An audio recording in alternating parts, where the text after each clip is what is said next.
Ассаламағалейкум, екі бұқа YouTube каналының тұрақты көрермендері. Видеоны көрместен бұрын каналға тіркеліп, лайк басып, пікір қалдырып кетіңіздер. Бұқамызды Алматыға тиедік. Сол тиеп, апарып, сойдырып қайттық. Сол туралы біраз мәлімет беріп өтемін. Қай бұқа қанша килограмм салмақ берген туралы, және қанша шығын, қанша пайда келтірген туралы айтып өтетін боламын. Каналдан алыстамаңыздар, лайк басып отырыңыздар.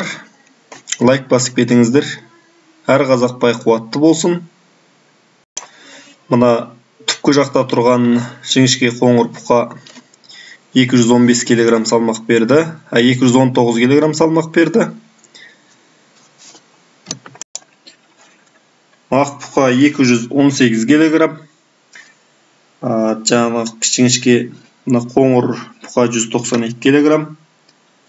Дикий 217 килограмм. 214 килограмм.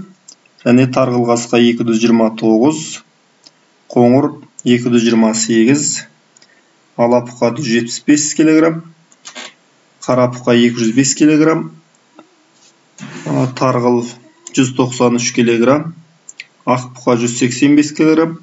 Және ала бұқа 169 килограмм ет берді. Және бұны ортақ бағасы 140 мың теңгеден болған. Оның алдында 2-3 ай бағылды. Жай жем-шөп жеп тұрды. Соны қосқанда және 4,5 ай тұрды. Барлығын қосқанда бір бұқа 140 мың теңгеден жем-шөп жепті.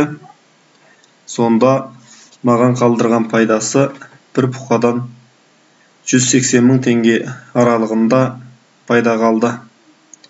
Алматыға апарып 2380 теңгеден өткізіп қайттық. Бұқа бордақылаумен айналысыңыздар. Және видеоны алдыңғы видеода бел өлшемдер туралы айтылған.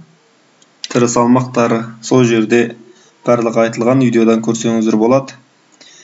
Менің бұқаларымның салмақтары осылай болды. Пайдасы жаман емес. Әлі алдыда бұқа кіргізіп жатырмыз. Соны да салатын боламын. Келесі видеода жолыққанша сау болыңыздар. Каналымыздың дамуына үлес қосып, пікір қалдырып, және достарыңызбен бөлісіп кетіңіздер.